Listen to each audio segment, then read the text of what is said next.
ओम श्री परमात्मने नमः। ओम श्री परमात्मने नमः।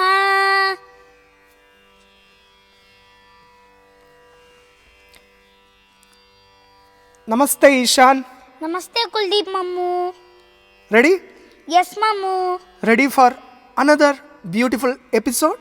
यस मम्मू। Last episode, Bhagavan was speaking about determinate ones. Vyavasayatmika eka buddhi. Those who are doing karma yoga as nishkama karma, without desires. Today he is going to speak about those who are doing karma as sakama karma, with desires. They are actually unwise, weak-minded people. Okay? Okay मम्मू। We are going ahead with 3 verses, 42, 43 and 44. And in these 3 verses, Bhagavan is speaking about such people who are doing karma but with desires. Sakama karma. You ready? Yes मम्मू। After this episode, we should discriminate. We should check in which category we belong to. Okay? Sakama or Nishkama. So, let us start 42nd shloka.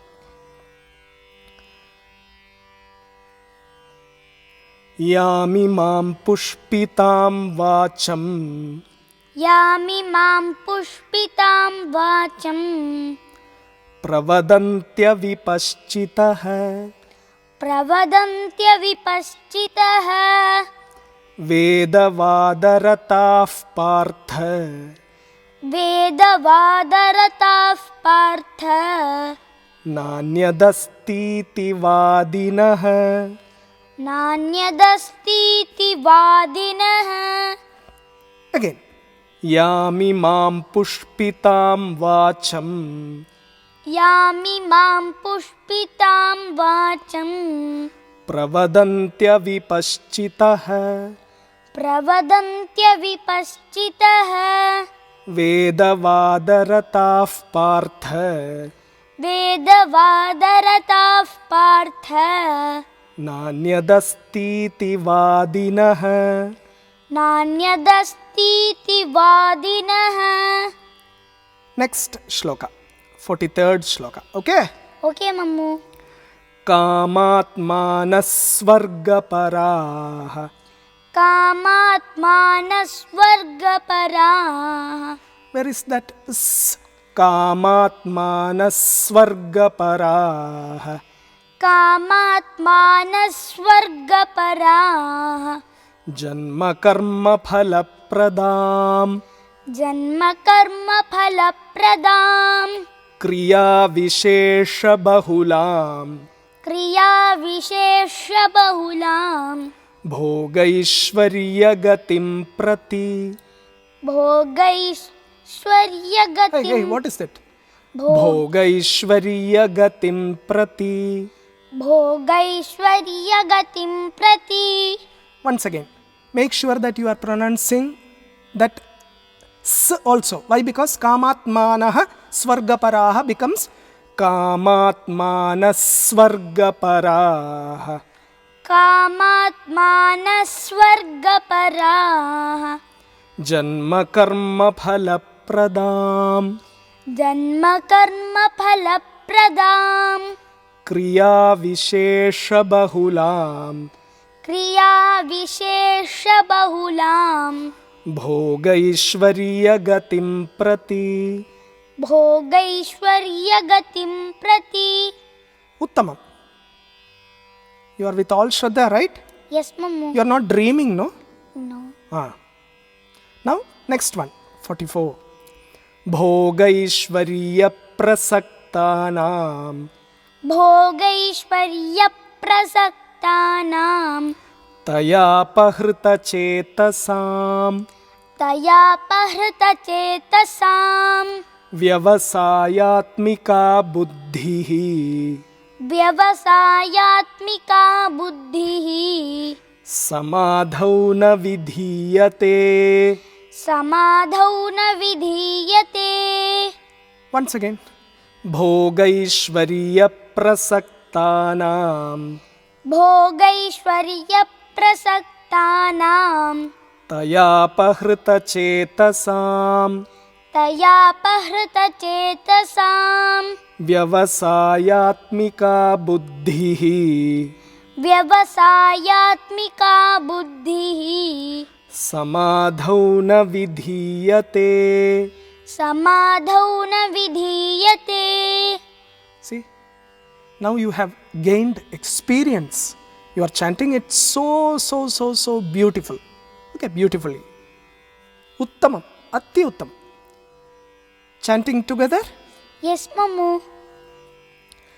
यामिमां पुष्पितां वाचं प्रवदन्त्यविपश्चितः वेदवादरताः पार्थ नान्यदस्तीति वादिनः कामात्मानः स्वर्गपराः जन्मकर्मफलप्रदां क्रियाविशेषबहुलां भोगैश्वर्यगतिं प्रति भोगैश्वर्यप्रसक्तानां तयापहृतचेतसां व्यवसायात्मिका बुद्धिः समाधौ न विधीयते. Let us go through the meanings now. Bhagavan spoke about the determinate ones, full of one ideal. They are single pointed in chitta, in their intellect. Okay? Okay, Mamu. Now he is describing the ways of mentally weak people. See, unwise people in these next 3 verses. Okay?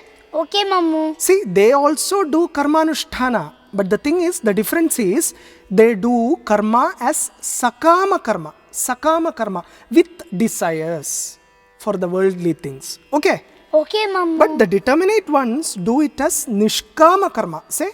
Nishkama karma. Sakama karma. Sakama karma. Nishkama karma. Nishkama karma. Nishkama karma is doing karma without any desires. Without any desires for worldly things. They are crystal clear, they are crystal clear that their goal is, they need only Atma-jnana, the highest knowledge. Okay? Okay, Mamu. Yamimam pushpitam vacham Pravadantyavipastitah Vedavadaratav Partha. Nanyadastiti vadinah. Yeah. Hey Partha, O Partha. Who is Partha? Arjuna. You know it. Avipaschitaha, they are the unwise, foolish ones, ignorant men. Yamimam pushpitam vacham pravadanti, they who utter flowery speeches. Flowery speeches. About what? Veda vada rataha. They interpret the Vedas in their own way. They talk about those words from Veda just for the pleasure sake. Anyat na asti iti vadinaha. They say there is nothing else. They say there is nothing else in Vedas other than rites, rituals, pujas, which will give you heaven, wealth, bank balance, happiness here, temporary happiness. Veda has 2 divisions. Karma Kanda, Jnana Kanda. Say? Karma Kanda, Jnana Kanda. Yes, Karma Kanda deals with rituals. Through that rituals, what do you gain? You gain enjoyment, power here and happiness in heaven. See, they regard this as the ultimate object of human. Ordinary people are attached to this. But Jnana Kanda deals with the nature of Brahman. It talks about moksha, final liberation. Okay. Okay, Mammu. Next shloka. Kamatmana swargaparaha Janma karma phala pradam. kriya vishesha bahulam Bhogaishvarya gatim prati. kama atmanaha. Those people who are doing sakama karma with desires. You know, they are kama atmanaha. They are full of desires. They are asha pindam. Desire ridden they are. See, when some old person is bedridden, always in the bed. That means always in the bed because of some roga. Just like that, these people are desire ridden. All the time they are with desires. Swarga paraha. They have only one goal. They think that goal is heaven. They think that too, they will think that heaven is after death. Heaven is here, this moment. If you have Shanti, that is heaven. But they are ignorant. Now, Bhoga Aishwarya Gatim Prati Kriya Vishesha Bahulam. You know, they prescribe various specific actions, rituals, all the time. All the time they speak about rituals. For what?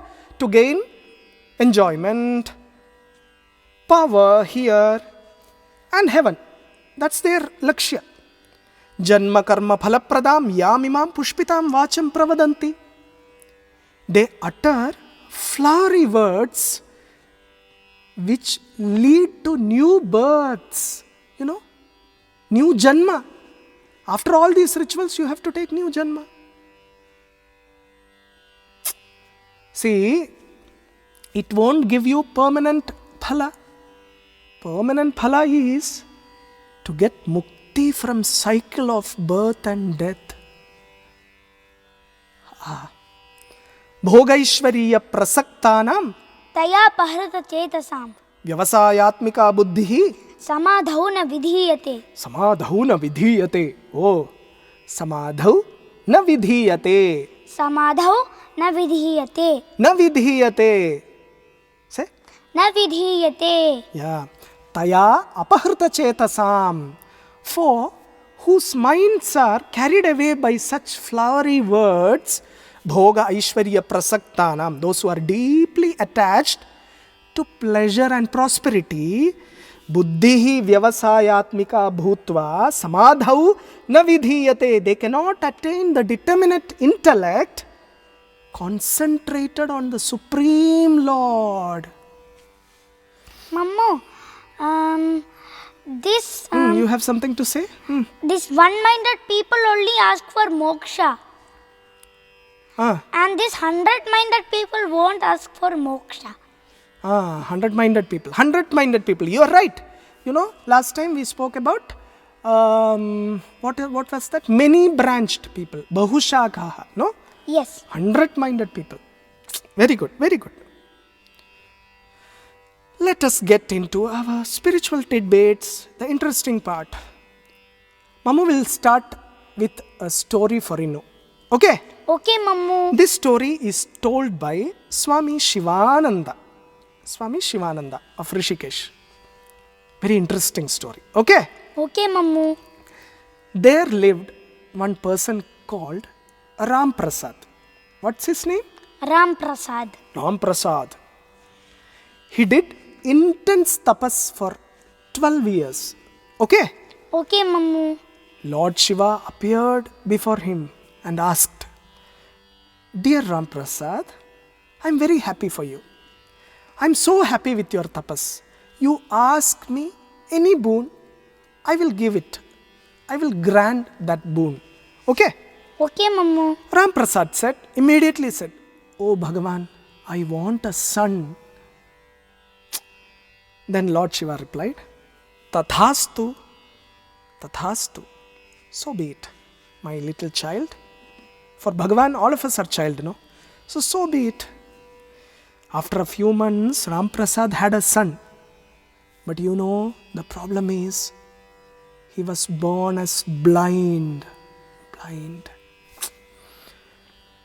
This blind son grew up and became a big boy like you know. Are you a big boy? Yes. Yes or no? Confusion, right? Ram Prasad was crying every day. Every day he cries. Seeing this, once this blind son, he asked his father, "Dear father, why do you weep every day?" Ram Prasad replied, "Dear son, I did 12 years of intense tapas to get you, but I got you as blind." The son was with determinate intellect. He immediately replied, "Is there any greater blind man than you? When Lord Shiva asked you to choose a boon, you ought to have asked him to grant you moksha. Instead, you asked for a son." See, such is the nature of worldly people. They do japa, they do tapas, they do intense tapas for many years, finally to get all these pleasures, temporary pleasures. No one cares for moksha or higher spiritual journey. Mammu, Mammu taught me a story of Nachiketa in one episode. So Nachiketa went to Yamaloka and he asked for the highest knowledge. Yeah, you're right. Nachiketa's story is very inspiring, no? Yes. You know that, right? Yes. You need to become like, you become like a Nachiketa, okay? Okay, Mammu. He asked for highest knowledge, no? Yes. Yeah. See, I'll tell you what. Rituals are very, very important. But rituals are important for the next generation. Rituals are important for Innu. Mammu should do rituals so that Innu will see it and replicate it. You will also do. Okay? Okay, Mammu. But if you keep doing that with so much interest, even after 60 years of age, then there is no use. For example, I'll tell you what. If we keep chanting, Om Paramanandaya Namaha, Paramanandaya Namaha, that means you are invoking the Krishna Paramatma inside you as Param Ananda, the highest bliss. You are invoking him. But let me ask you, when you are at small age or at your yauvana, at your youth, you can chant it, Om Paramanandaya Namaha, and you can ask him, "Oh Swami, I need that Paramananda, I need that Paramananda." But after 60, you should become Paramananda. You should sit quietly and become Paramananda. Your true nature is of Paramananda. Your true nature is happiness, joy. You should become that. You should learn Bhagavad Gita, all these stotras, not at the time of 60. You should learn all that when at Innu's age, and when you become 60, you should simply sit quietly and be that Bhagavad Gita, be that joy, be that Paramananda. At that time, you should not like, oh Bhagavan, I need you as Paramananda, I need you as Paramananda. You should become Paramananda. Om Paramanandaya Namaha. You chant it again, and one day you become that. You become that joy. See, last time you had a punch dialogue. This time I will tell you a punch dialogue. Punch dialogue is, be that is joy. Be that Ananda. You simply have to be that. Don't do anything to become that Ananda. Simply quietly sit and be that Ananda. Okay? Okay, Mammu. Yeah. Now, see, the beauty is Krishna Paramatma has plans for you always. He will grant you all boons. But there is a hook. When he grants you boons, there is a hook. Like our Ram Prasad in the story, he asked for A son. a son. But then the son was given. Bhagavan gave son to him. But the problem is, he was Blind. See, Bhagavan's job is to make us desireless completely. If one person is completely desireless, he will chase us. Bhagavan will chase us. He will come behind us instead of we going behind him. Okay? Okay, Mamu. See, in Lalita Sahasranama, there are 3 names, 3 namas. Kamadayini, say. Kamadayini. Vanchitartha Pradayini. Vanchitartha Pradayini. Samrajyadayini. Samrajyadayini. Yeah, Kamadayini, she fulfills all your desires. She gives you her Samrajya itself. But you know, the beauty of Amma is, she will make you desireless too. If you are destined, she will make you desireless too. After making you desireless, she will take you to Appa, Shiva. Amma will take you to Appa. Universal Mother will take you to Universal Father. Universal Father who is bliss embodiment. Embodiment of bliss. You know how beautiful it is. See, ask for the highest. Bhagavan will give you everything. He will give you ultimate shanti, ultimate bliss. Okay? He will make you bored of all these small things. Okay? Okay, Mamu. Okay, so the conclusion for the day is, one who does sakama karma with desires, he will never get determinate intellect. He will never get chitta shuddhi. He will never get parama shanti. But one who does nishkama karma, he will get with no, see, he will be like with no worldly desires. His desire is one desire, to attain Bhagavan. He will be given chitta shuddhi. Bhagavan gives him chitta shuddhi. See, once you get that chitta shuddhi, you are ready to experience Bhagavan. Then all this money, all those things will become byproduct that will come. Okay? So, keep doing your karma. Nishkama karma. As nishkama karma. He will take care of you. He will take care of us. Okay? Okay, Mamu. Om Shri Paramatmane Namaha. Om Shri Paramatmane Namaha. Uttamam. Ati uttamam.